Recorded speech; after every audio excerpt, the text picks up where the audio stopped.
Bismillahirrahmanirrahim. Assalamu alaikum everyone. I am Mohammad Farooq Yasin, lecturer in physics from Government Degree College Mulligan.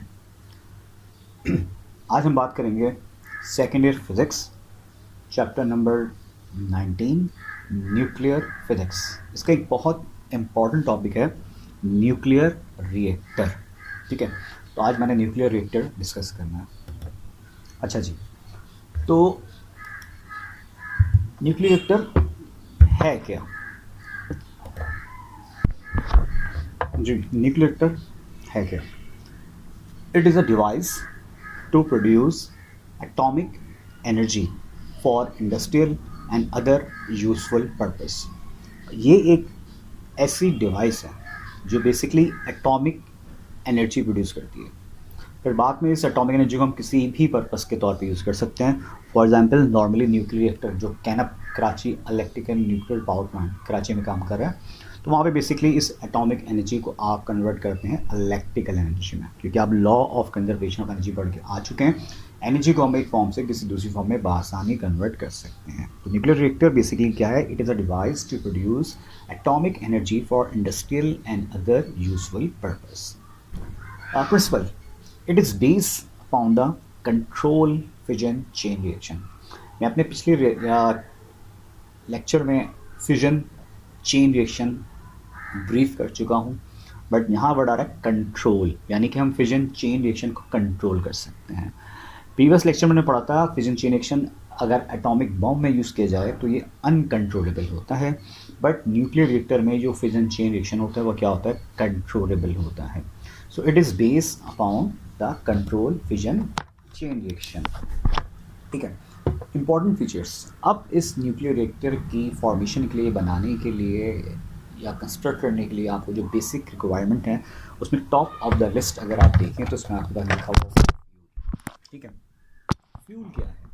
जैसे एक bike, आप नई bike खरीद लेते हैं, उसमें आपको पता है कि आप पेट्रोल डालेंगे, पेट्रोल काम करेगा एज अ फ्यूल। अगर उसमें पेट्रोल मौजूद ना हो तो गाड़ी नहीं चलेगी। तो same to same nuclear reactor में यूरेनियम, स्पेशली U-92 235 को हम यूज़ करते हैं as a fuel. To start the fission chain reaction some fuel is required. The fuel use in nuclear reactor is called uranium, and the minimum amount of uranium required to start the fission chain reaction is called critical mass। और जो हमें fission chain reaction को start करने के लिए minimum amount required होती है उसे हम कहते हैं क्रिटिकल मास। अच्छा, फिर आपको याद होगा न्यूक्लियर फिजन चेन रिएक्शन में क्या होता है? यूरेनियम से टकराता था, कोलाइड करता था एक स्लो मूविंग न्यूट्रॉन, देन वो कन्वर्ट होता था बैरियम में, क्रिप्टॉन में और 3 फास्ट मूविंग न्यूट्रॉन्स में। तो ये 3 फास्ट मूविंग न्यूट्रॉन जाके फिर टकराते थे, फिर कोलाइड करते थे और एक प्रोसेस चलता रहता था। तो उसमें जो सेकंड चीज़ है उसको हम कहते हैं मॉडरेटर। मॉडरेटर क्या होता है? मॉडरेटर बेसिकली वो सब्सटेंस होती हैं जो इन न्यूट्रॉन्स की स्पीड को कंट्रोल करती हैं, जो इन न्यूट्रॉन्स की स्पीड को स्लो डाउन करती हैं। During each fission 3 neutrons are produced. Their neutrons are fast moving neutrons and slowed down in the medium called moderator। तो वो सब्सटेंस जो न्यूट्रॉन की स्पीड को स्लो करने के लिए यूज़ की जाती हैं उन्हें हम मॉडरेटर कहते हैं। और मॉडरेटर के तौर पे हम यूज़ कर सकते हैं हैवी वाटर कंटेन ड्यूटेरियम, इसके अलावा ग्रेफाइट की रॉड्स। आपको याद होगा जैसे पेंसिल के आगे, पेंसिल के अंदर जो होता है बेसिकली ग्रेफाइट होता है। ठीक है, तो मॉडरेटर के तौर पे हम ग्रेफाइट या हैवी वाटर को यूज़ कर सकते हैं। अब बात करते हैं थर्ड चीज़ सब्सटेंस की, जिसको हम कहते हैं कूलेंट। कूलेंट से क्या मराद है? ज़ाहिर सी बात है, जब एक फिजन रिएक्शन होता है, एक न्यूट्रॉन टकराता है यूरेनियम से, तो आपने पढ़ा था, अगर आपको याद हो, 1 kg यूरेनियम कितनी एनर्जी ट्रांसमिट करता है?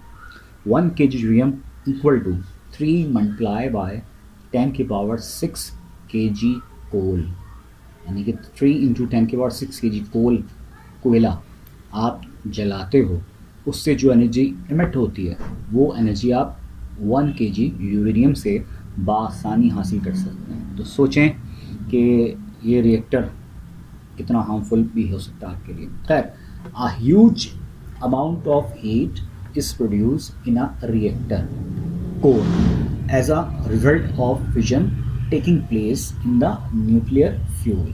To remove this large quantity of heat, material are called required, which are called coolant.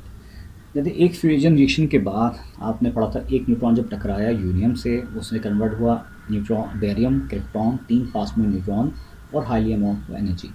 अब उस एनर्जी को आपने न्यूक्लियर रिएक्टर से बाहर निकालना होता है। अगर आप न्यूक्लियर रिएक्टर से उस एनर्जी को बाहर नहीं निकाल पाए तो वो न्यूक्लियर रिएक्टर ब्लास्ट हो सकता है। तो उस एनर्जी को उस रिएक्टर से बाहर निकालने के लिए हम जो सब्सटेंस यूज़ करते हैं उसको हम कहते हैं कूलेंट। और कूलेंट बेसिकली करता क्या है, this coolant absorb heat.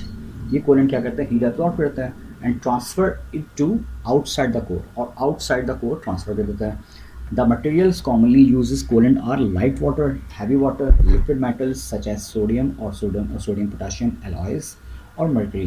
Certain organic liquids and gases are also used in coolant. ठीक है।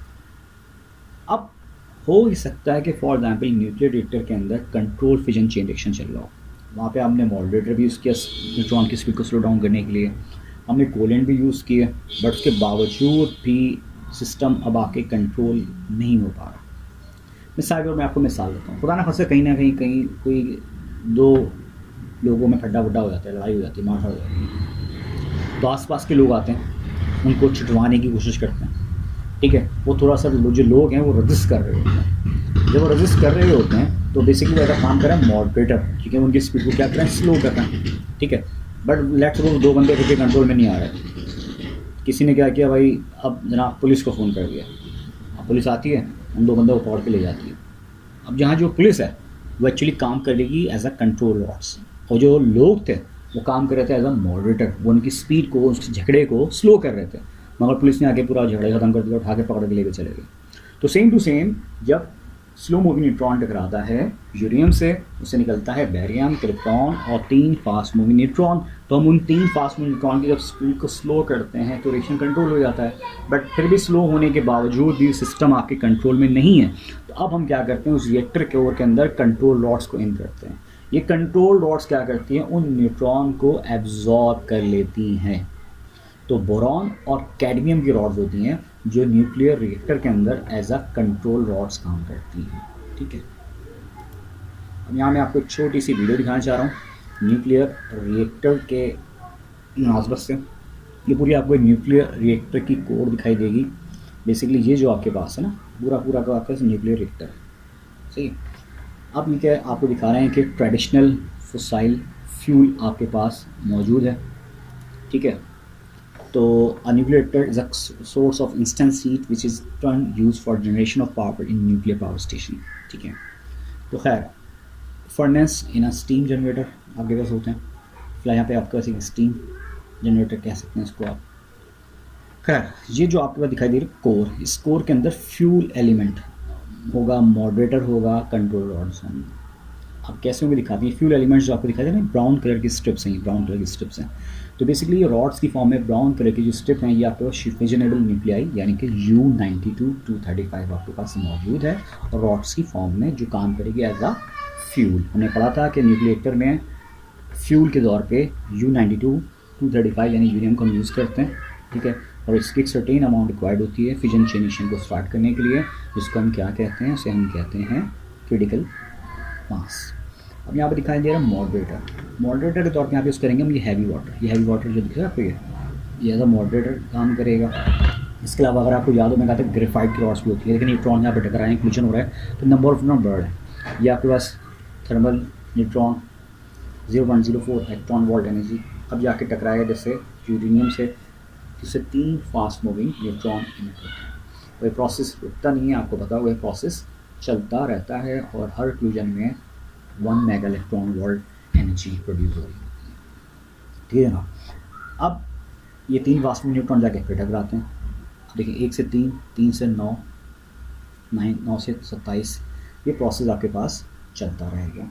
ठीक है जी, तो ये प्रोसेस अब आपके पास कंटिन्यू चले जा रहा है। ठीक है, अब क्या होगा, अब देखें सिंपली ये होगा कि आपके पास ये न्यूट्रॉन आगे दिखा रहे हैं टकराया, न्यूट्रॉन से इमिट हुआ यूरेनियम से, यानी यूरेनियम के रॉड्स से आके टकराया न्यूट्रॉन, नंबर ऑफ न्यूट्रॉन बढ़ रहे हैं। अब हमें न्यूट्रॉन की स्पीड को स्लो करना होगा। स्लो करने के लिए हम जो सब्सटेंस यूज़ करते हैं, हमने पढ़ा था, उसको हम कहते हैं मॉडरेटर, और मॉडरेटर के तौर पे हम यूज़ करते थे हैवी वाटर। ऑर्डिनरी वाटर या हैवी वाटर यहाँ पे यूज़ किया जा सकता है। अब देखें ये कॉन्सेप्ट दे रहे हैं कि डी2, ये न्यूट्रॉन जाके टकरा रहा है, तो ये एज अ रेजिस्टेंस बैरियर काम कर रहे हैं, तो उसकी स्पीड क्या होगी, स्लो डाउन हो गई। ठीक है जी। इसी तरीके से मतलब ये आपके पास क्या होगा, पर्पल कलर की जो रॉड्स दिखाई दे रही हैं ये आपके पास कंट्रोल रॉड्स हैं। ठीक है, तो एक्चुअली इन कंट्रोल रॉड्स का पर्पस क्या है, आपको दिखाई दे रहा है कंट्रोल रॉड्स यानी कि बेसिकली क्या करती हैं, न्यूट्रॉन को एब्जॉर्ब कर लेती हैं, और हम यूज़ करते हैं बोरॉन और कैडमियम की रॉड्स।